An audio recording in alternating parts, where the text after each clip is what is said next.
Una casa silenciosa en los márgenes de Matamoros. La policía entra.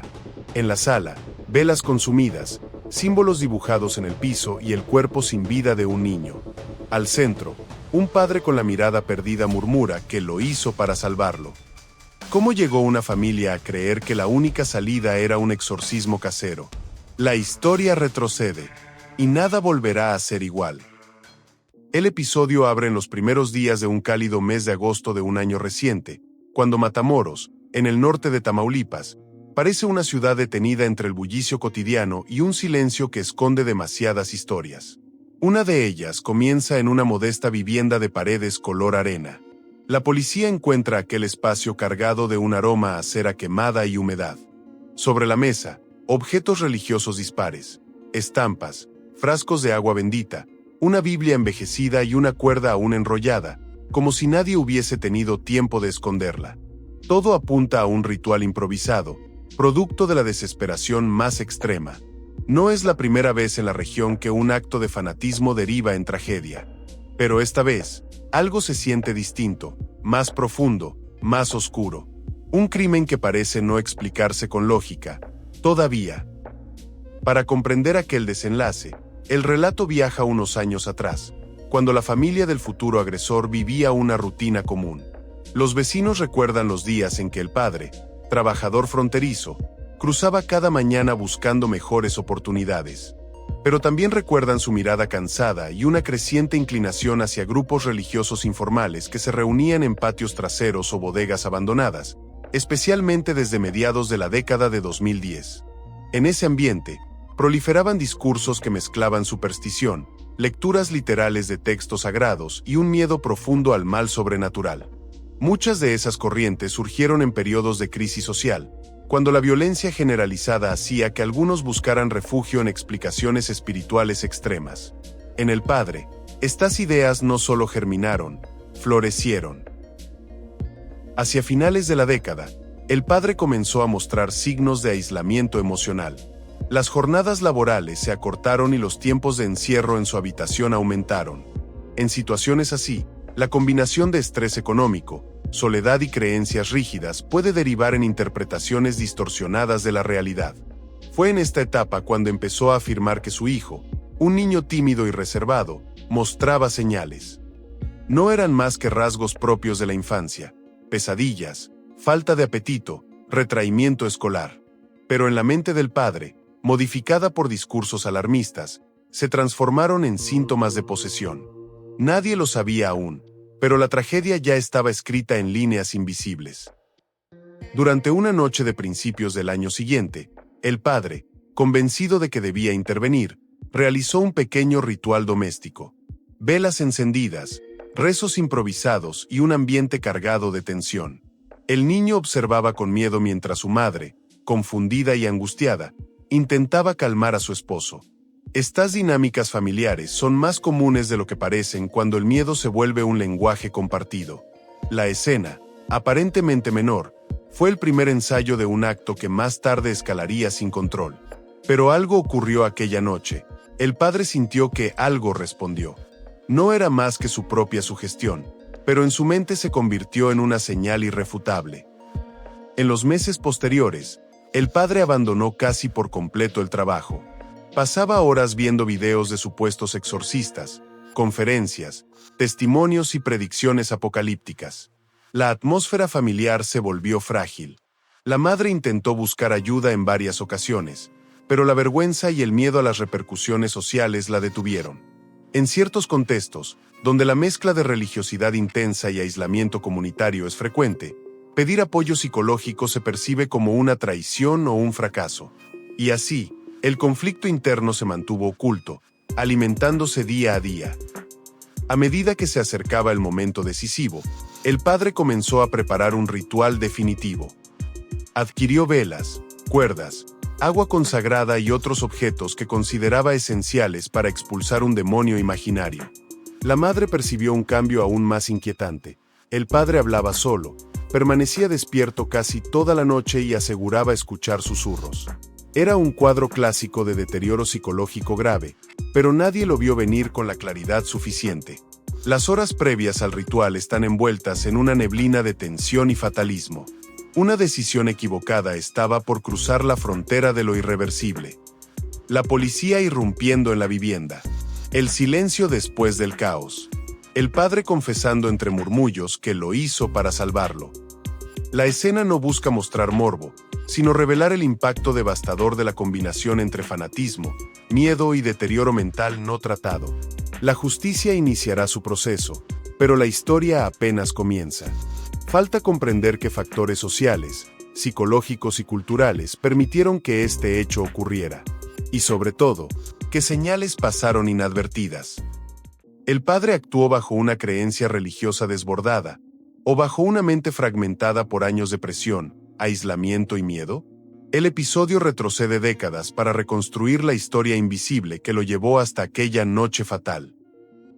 El relato viaja hacia los primeros años del padre, cuando Matamoros era una ciudad marcada por contrastes, modernidad creciente, oportunidades laborales y, al mismo tiempo, una ola de violencia que empezó a intensificarse desde finales de los años 90. En esos años de incertidumbre, muchas familias encontraron refugio en grupos religiosos informales, algunos tradicionales, otros más radicales. En barrios periféricos, surgieron reuniones improvisadas donde se mezclaban oraciones, testimonios sobrenaturales y advertencias apocalípticas. En ese ambiente creció el padre, dividido entre la rutina diaria y un discurso espiritual que prometía respuestas para todo aquello que la realidad no podía explicar. Los recuerdos más antiguos del padre muestran una educación donde lo divino se mezclaba con el miedo. Desde pequeño, escuchó relatos sobre posesiones, castigos divinos y señales ocultas. Historias transmitidas con buena intención, pero que sembraron en él una visión rígida y atemorizante del mundo. En la adolescencia, cuando la violencia regional aumentó, comenzó a interpretar los sucesos cotidianos como presagios. Una tormenta eléctrica se volvía advertencia. Un sueño extraño parecía profecía.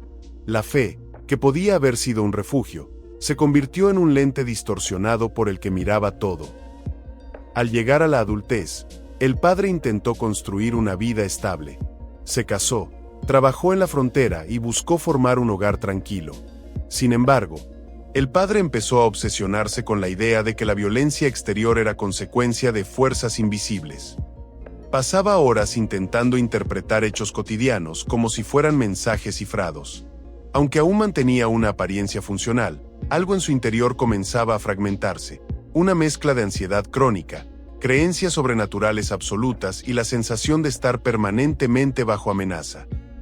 A mediados de la década de 2010, el padre comenzó a participar en reuniones de grupos que combinaban rituales, interpretaciones bíblicas literales y una visión del mundo dividida entre espíritus buenos y espíritus malignos. Este tipo de comunidades suelen volverse ecos en los que las creencias extremas se refuerzan mutuamente. Las voces tranquilas o críticas desaparecen.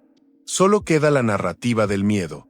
En ese espacio, el padre encontró algo que parecía darle orden y propósito, pero también encontró ideas que moldearon su percepción de su propio hijo, no como un niño vulnerable, sino como un campo de batalla espiritual. El miedo, cuando se sostiene durante años sin contención emocional ni respaldo profesional, puede mutar. El padre empezó a experimentar episodios de paranoia religiosa. Interpretaba cualquier conducta infantil como un signo de influencia maligna. Una distracción, un berrinche, un juego brusco, todo adquiría un peso sobrenatural.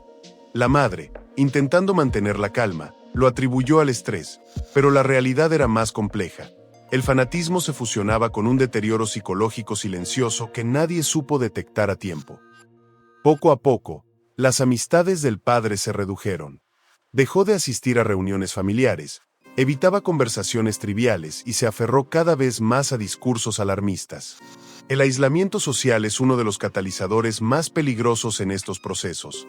Sin voces externas, sin puntos de equilibrio, cualquier idea radical se siente inevitablemente verdadera. La familia vivía en una tensión constante, pero todavía no había ocurrido nada que permitiera dimensionar el peligro. A simple vista, solo era un padre preocupado por la espiritualidad de su hogar.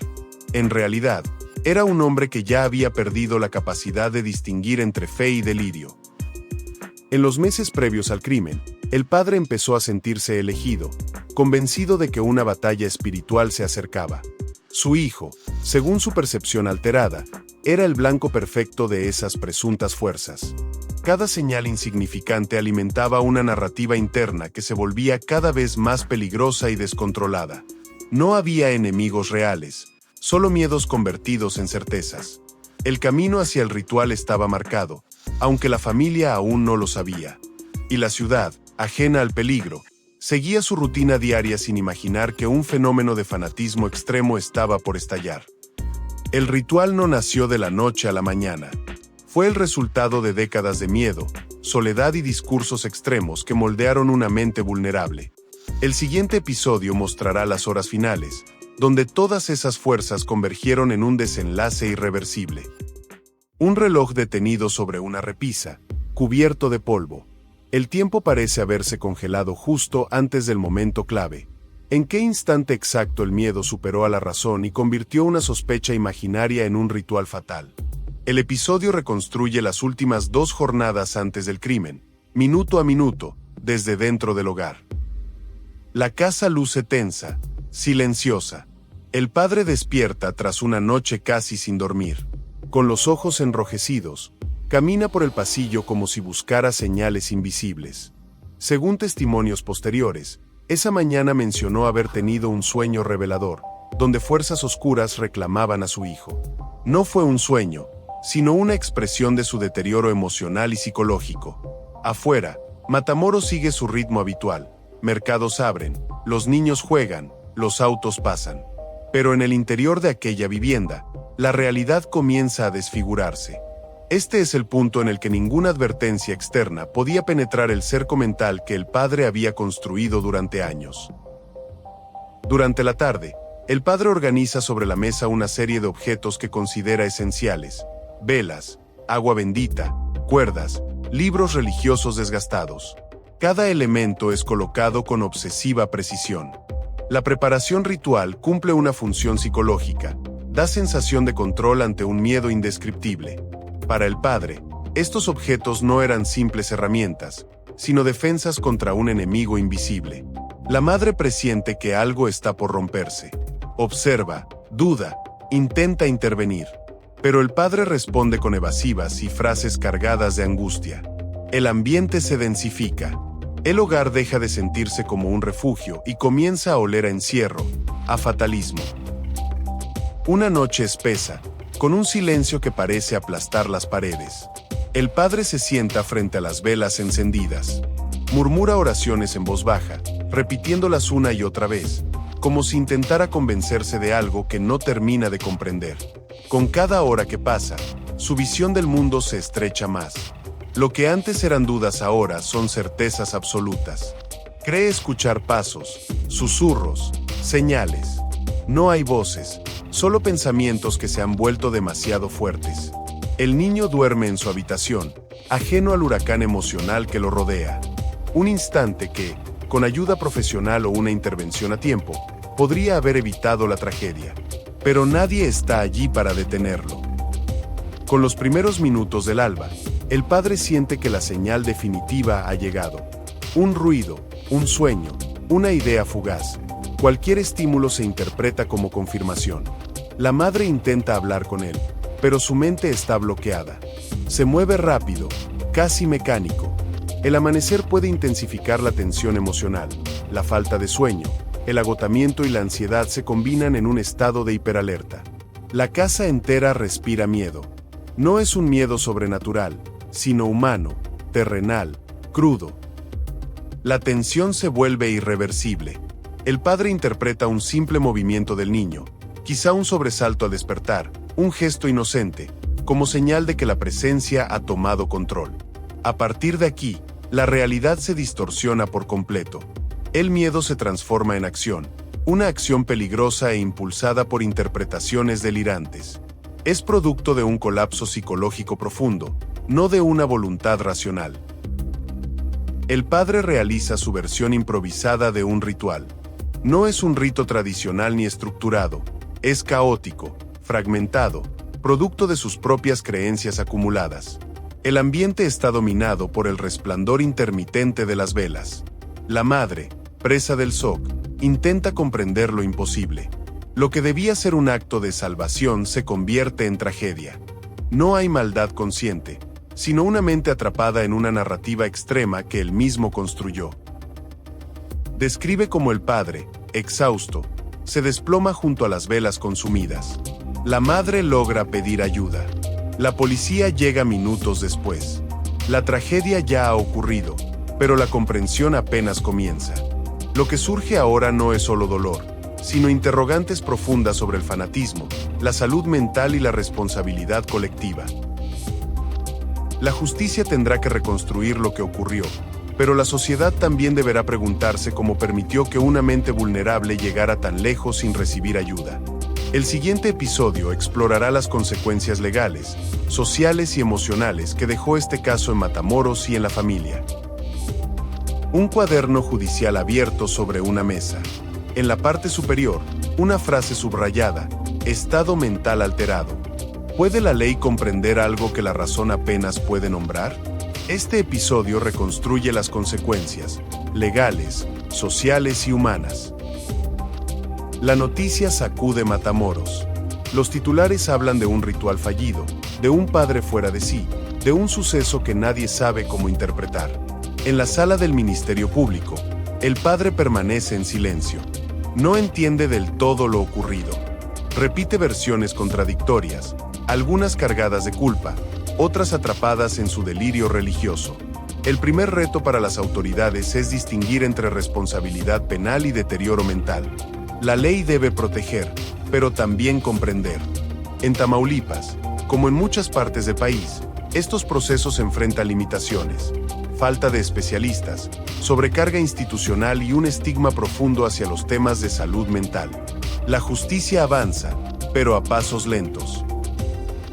La comunidad reacciona con confusión y miedo. Algunos vecinos hablan en voz baja, otros prefieren no hablar en absoluto. Matamoros, ciudad marcada por sucesos violentos, parece recibir este caso con una mezcla de incredulidad y resignación. Para muchos, es más fácil atribuir la tragedia a una influencia maligna que reconocer el papel del abandono institucional, la falta de apoyo psicológico y el avance silencioso del fanatismo extremo.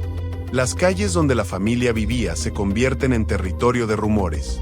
Las paredes conservan ese aire de duelo sin palabras, un duelo complicado por la incomprensión. Todo el vecindario parece aprender una lección dura. Incluso el hogar más común puede ocultar una tormenta invisible. En los días posteriores, psicólogos, criminólogos y sociólogos comienzan a analizar el caso. No buscan culpables fáciles, sino patrones. Según especialistas, los factores claves suelen ser una mezcla peligrosa, deterioro mental sin tratamiento, creencias religiosas interpretadas de forma extrema, aislamiento social y un entorno saturado de miedo. No es un fenómeno exclusivo de Matamoros. Ocurre en distintas regiones del mundo, especialmente donde la incertidumbre social abre puertas a interpretaciones sobrenaturales de la realidad. Los expertos coinciden en un punto: la tragedia pudo haberse prevenido con atención temprana, redes comunitarias fuertes y un acceso real a servicios de salud mental. La fe, cuando es sana, consuela y ordena. Pero cuando se vuelve rígida, aislada y alimentada por el miedo, puede transformarse en un muro que bloquea la realidad. La pregunta no es si la religión es culpable, sino cómo ciertas interpretaciones extremas pueden convertirse en terreno fértil para decisiones peligrosas. El padre nunca buscó el mal. Lo que buscaba era proteger.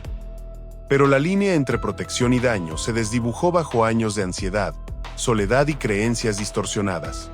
No se trata de demonios, sino de fragilidades humanas. A medida que pasan los meses, el caso deja de ser noticia, pero no deja de ser espejo. La falta de educación emocional, el estigma hacia la salud mental, la ausencia de redes de apoyo y la facilidad con la que ciertos discursos pueden volverse peligrosos cuando llegan a mentes vulnerables. En Matamoros, el eco del caso continúa en conversaciones familiares, escuelas, iglesias y centros comunitarios. No como un morbo, sino como una advertencia.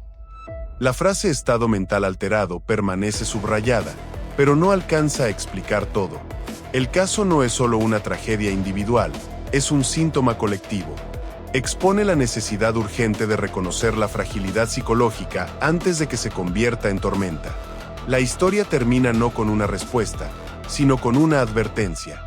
Cuando el miedo gobierna en silencio, cualquier hogar puede convertirse en un escenario de tragedia.